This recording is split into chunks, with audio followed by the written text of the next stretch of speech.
जय हिंद मित्रांनो, स्टडी जी के मराठी या यूट्यूब चॅनलमध्ये आपलं स्वागत आहे। पहिला प्रश्न पहा, भारतातील पहिली तृतीयपंथी पोलीस उपनिरीक्षक कोण आहे? तर पहा, उपनिरीक्षक विचारले आणि तृतीयपंथी पहा, भारतातील पहिली तृतीयपंथी पोलीस उपनिरीक्षक कोण आहे? तर पहा, खालील काय ऑप्शन दिले आहे, व्हिडिओला पॉज करा, तुम्ही सोडून पहा। तर कोण आहे? तर पहा, याचं उत्तर आहे ए, पृथ्वीका यशनी। कोण आहे? पृथ्वीका यशनी ही भारतातील पहिली तृतीयपंथी पोलीस उपनिरीक्षक आहे। पुढचा प्रश्न पहा, पुढचा प्रश्न आहे, महाराष्ट्र पोलिसांची सायबर लॅब खालीलपैकी कोणत्या ठिकाणी आहे? सायबर लॅब विचारली आहे, तर महाराष्ट्र पोलिसांची सायबर लॅब खालीलपैकी कोणत्या ठिकाणी आहे? तर पहा, खालील का ऑप्शन दिली आहे, तुम्ही सोडून पहा। तर पहा, याचं उत्तर आहे मुंबई। महाराष्ट्र पोलिसांची सायबर लॅब कुठे आहे? तर मुंबई या ठिकाणी आहे। पुढचा प्रश्न पहा, पुढचा प्रश्न आहे, पहा, डीजीपीचे पूर्णरूप काय होते? पहा, डीजीपीचे पूर्णरूप काय होते? तर पहा, याचं उत्तर आहे C, director general of police. काय होते? डायरेक्टर जनरल ऑफ पोलीस असे डीजीपीचे पूर्णरूप होते। पुढचा प्रश्न पहा, पुढचा प्रश्न आहे, लष्कर ए तोयबा ही संघटना दहशतवादी संघटना कोणत्या देशामध्ये कार्यरत आहे? तर पहा, खालील काही देश दिले आहे, तर लष्कर ए तोयबा ही दहशतवादी संघटना कोणत्या देशामध्ये कार्यरत आहे? तर पहा, याचं उत्तर आहे पाकिस्तान। कोणत्या देशामध्ये? पाकिस्तानामध्ये कार्यरत आहे। पुढचा प्रश्न पहा, पुढचा प्रश्न आहे, अमरावती जिल्ह्यात खालीलपैकी कोणत्या ठिकाणी खुले कारागृह आहे? तर पहा, खुले कारागृह विचारले आहेत अमरावती जिल्ह्यामध्ये, तर अमरावती जिल्ह्यामध्ये खालीलपैकी कोणत्या ठिकाणी खुले कारागृह आहे? तर मोर्शी। कुठे आहे? मोर्शी या ठिकाणी खुले कारागृह आहे। पुढचा प्रश्न पहा, पुढचा प्रश्न आहे, भारतीय संविधान लेखा समितीचे अध्यक्ष कोण होते? तर पहा, भारतीय संविधान लेखा समितीचे अध्यक्ष कोण होते? तर पहा, खालील का ऑप्शन दिले, तुम्ही सोडून पहा। कोण होते? डॉक्टर बाबासाहेब आंबेडकर। कोण होते? भारतीय संविधानाचे जे लेखा समितीचे अध्यक्ष कोण होते? तर डॉक्टर बाबासाहेब आंबेडकर होते। पुढचा प्रश्न पहा, पुढचा प्रश्न आहे, भारतीय राज्यघटनेतील 8व्या परिशिष्टेमध्ये एकूण किती राष्ट्रीय भाषांचा समावेश केला आहे? तर पहा, 8व्या परिशिष्टामध्ये विचारले, तर भारतीय राज्यघटनेतील 8व्या परिशिष्टेमध्ये एकूण किती भाषांचा समावेश केला आहे? तर पहा, खालील का ऑप्शन दिले आहे, तुम्ही सोडून पहा। तर 22, किती? 22 भाषांचा समावेश केला आहे। पुढचा प्रश्न पहा, पुढचा प्रश्न आहे, भारतीय राज्यघटनेत कल्याणकारी राज्याचा उल्लेख कशामध्ये करण्यात आला आहे? तर पहा, भारतीय राज्यघटनेत कल्याणकारी राज्याचा उल्लेख, कशाचा? कल्याणकारी राज्याचा उल्लेख कशामध्ये करण्यात आला आहे? तर मार्गदर्शन तत्वेमध्ये। कशामध्ये? मार्गदर्शन तत्वेमध्ये कल्याणकारी राज्याचा उल्लेख करण्यात आला आहे। पुढचा प्रश्न पहा, पुढचा प्रश्न आहे, घटना दुरुस्ती हे भारतीय राज्यघटनेत कोणत्या देशाच्या घटनेतून घेण्यात आले आहे? तर पहा, काय विचारलेले आहे, जी घटना दुरुस्ती पद्धत आहे ते भारतीय राज्यघटनेत कोणत्या देशाच्या घटनेतून घेण्यात आली आहे? तर कोणत्या देशाच्या घटनेवरून? दक्षिण आफ्रिका या देशाच्या घटनेवरून घेण्यात आली आहे। पुढचा प्रश्न पहा, पुढचा प्रश्न आहे, राज्यसभेमध्ये किती सदस्य निवडून येतात? निवडून विचारले आहे, तर राज्यसभेमध्ये किती सदस्य निवडून येतात? तर किती सदस्य येतात? 268। किती? 268 सदस्य निवडून येतात। पुढचा प्रश्न पहा, पुढचा प्रश्न आहे, भारतीय राष्ट्रीय काँग्रेसचे पहिले हिंदू अध्यक्ष कोण होते? हिंदू विचारले, हिंदू अध्यक्ष कोण होते? भारतीय राष्ट्रीय काँग्रेसचे पहिले हिंदू अध्यक्ष कोण होते? तर पहा, खालील का ऑप्शन दिले आहे, तुम्ही सोडून पहा। कोण होते? तर याचं उत्तर आहे पहिला, पी आनंद चार्लू। कोण होते? पी आनंद चार्लू। कधी? 1991ला नागपूर, कुठे झाले होते? नागपूरमध्ये। 1991ला नागपूर या ठिकाणी राष्ट्रीय काँग्रेसचे अधिवेशन झाले होते, तर तेव्हा जे अध्यक्ष होते पी आनंद चार्लू होते। तर पहिले हिंदू अध्यक्ष विचारले, तर पी आनंद चार्लू हे होते। पुढचा प्रश्न पहा, पुढचा प्रश्न आहे, पुढचा प्रश्न पहा, लोकमान्य टिळक यांनी पुणे इथे डेक्कन एज्युकेशन सोसायटीची स्थापना कोणत्या वर्षी केली? तर पहा, लोकमान्य टिळक यांनी पुणे इथे डेक्कन एज्युकेशन सोसायटीची स्थापना कोणत्या वर्षी केली? तर पहा, याचं उत्तर आहे 1884ला. कधी?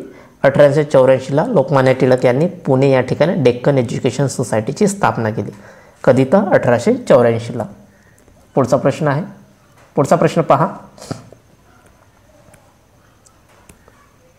1900 मध्ये मित्रमेळा नावाची संघटना कोणी स्थापन केली? तर पहा, मित्रमेळा नावाची संघटना कोणी स्थापन केली? खालील ऑप्शन दिले आहे, तुम्ही सोडून पहा. तर कोणी स्थापन केली? विनायक दामोदर सावरकर. कोणी? विनायक दामोदर सावरकर यांनी 1900 मध्ये मित्रमेळा नावाची संघटना स्थापन केली. पुढचा प्रश्न पहा. पुढचा प्रश्न आहे, राजा राममोहन राय यांनी आत्मीय सभाची स्थापना कोणत्या वर्षी केली? आत्मीय सभा विचारल्या तर राजा राममोहन राय यांनी आत्मीय सभाची स्थापना कोणत्या वर्षी केली? तर 1915ला. कधी? 1915ला राजा राममोहन राय यांनी आत्मीय सभाची स्थापना केली. पुढचा प्रश्न पहा. पुढचा प्रश्न आहे, द कॉमनवेल्थ हे वर्तमानपत्र कोणाचे आहे? तर पहा, द कॉमनवेल्थ विचारलं तर द कॉमनवेल्थ हे वर्तमानपत्र कोणाचे आहे? तर पहा, खालील ऑप्शन दिले, तुम्ही सोडून पहा. कोणाचे आहे? Annie Besant. कोणाचे आहे? ॲनी बेझंट यांचे हे द कॉमनवेल्थ हे वर्तमानपत्र आहे. पुढचा प्रश्न पहा. पुढचा प्रश्न आहे, महाराष्ट्र ग्राम शिक्षण मंडळाची स्थापना कोणी केली? तर पहा, महाराष्ट्र ग्राम शिक्षण मंडळाची स्थापना कोणी केली? तर खालील ऑप्शन दिले, तुम्ही सोडून पहा. तर कोणी केली महाराष्ट्र ग्राम शिक्षण मंडळाची स्थापना? महर्षी धोंडो केशव कर्वे. कोणी केली? महर्षी धोंडो केशव कर्वे यांनी महाराष्ट्र ग्राम शिक्षण मंडळाची स्थापना केली. पुढचा प्रश्न पहा. पुढचा प्रश्न आहे, पुण्याजवळ पानशेत इथे अंबी नदीवरील बांधण्यात आलेल्या धरणाच्या जलाशयात कोणत्या नावाने ओळखले जाते? तर पहा, अंबी नदीवर बांधण्यात आलेल्या धरणाच्या जलाशयात कोणत्या नावाने ओळखले जाते? तर खालील ऑप्शन दिले आहे, तुम्ही सोडून पहा. तर पहा, याचं उत्तर आहे तानाजी सागर. कोणत्या नावाने ओळखले जाते? तानाजी सागर या नावाने ओळखले जाते.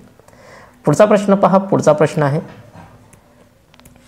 मोडक सागर हे धरण कोणत्या नदीवर बांधण्यात आले आहे? तर पहा, मोडक सागर विचारले तर मोडक सागर हे धरण कोणत्या नदीवर बांधण्यात आले आहे? तर कोणत्या नदीवर? वैतरणा.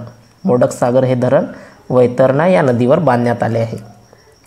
पुढचा प्रश्न पहा. पुढचा प्रश्न आहे, रायगड जिल्ह्यात खालीलपैकी कोणत्या ठिकाणी जलविद्युत केंद्र आहे?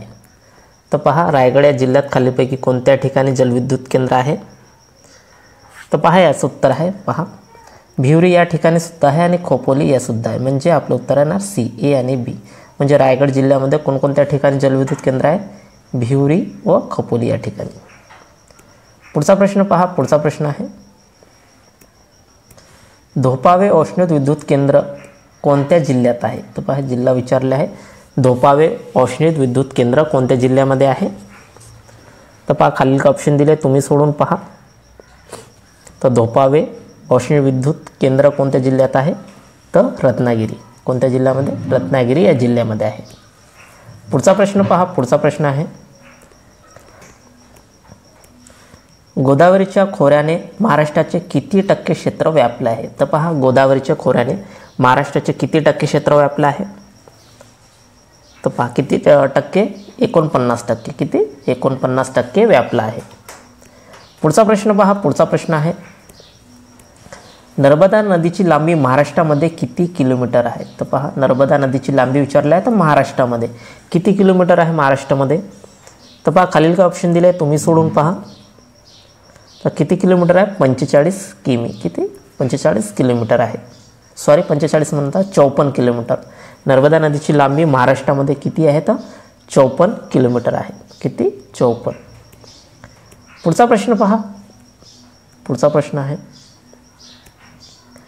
वार्षिक पर्जन्य ब्रॅकेट सेमीपेक्षा कमी असणाऱ्या प्रदेशात निम सदाहरित अरण्य आढळतात. तर पहा, वार्षिक पर्जन्य किती पाहिजे जिथे निम सदाहरित अरण्य आढळतात? म्हणजे वार्षिक पर्जन्य ब्रॅकेट सेमीपेक्षा कमी विचारले असणाऱ्या प्रदेशात निम सदाहरित अरण्य आढळतात.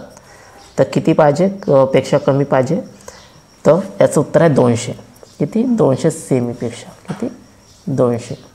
म्हणजे वार्षिक पर्जन्य 200 सेमीपेक्षा कमी असणाऱ्या प्रदेशात निम सदाहरित अरण्ये आढळतात. पुढचा प्रश्न पहा. पुढचा प्रश्न आहे, ताडोबा राष्ट्रीय उद्यान महाराष्ट्रातील कोणत्या जिल्ह्यामध्ये आहे? तर पहा, ताडोबा राष्ट्रीय उद्यान महाराष्ट्रातील कोणत्या जिल्ह्यामध्ये आहे? तर पहा, खालील ऑप्शन दिले आहे, तुम्ही सोडून पहा. पहा, ताडोबा राष्ट्रीय उद्यान महाराष्ट्रातील कोणत्या जिल्ह्यामध्ये आहे? तर चंद्रपूर. कोणत्या जिल्ह्यामध्ये? चंद्रपूर या जिल्ह्यामध्ये आहे. पुढचा प्रश्न पहा. पुढचा प्रश्न आहे आणि शेवटचा प्रश्न आहे हा, मेंदूचा अभ्यास याला शास्त्रीय नाव काय आहे? तर पहा, मेंदूचा अभ्यासाला काय म्हणतो आपण? शास्त्रीय नाव काय आहे मेंदूचा अभ्यासाला? तर न्यूरोलॉजी. काय आहे? न्यूरोलॉजी. तर विद्यार्थी मित्रांनो, हे आपले 25 प्रश्न होते. जर तुम्हाला व्हिडिओ युजफुल वाटलं असेल तर आपल्या चॅनल नक्की सबस्क्राईब करा, लाईक करा, शेअर करा आणि कमेंट्स करा. धन्यवाद. जय हिंद, जय महाराष्ट्र.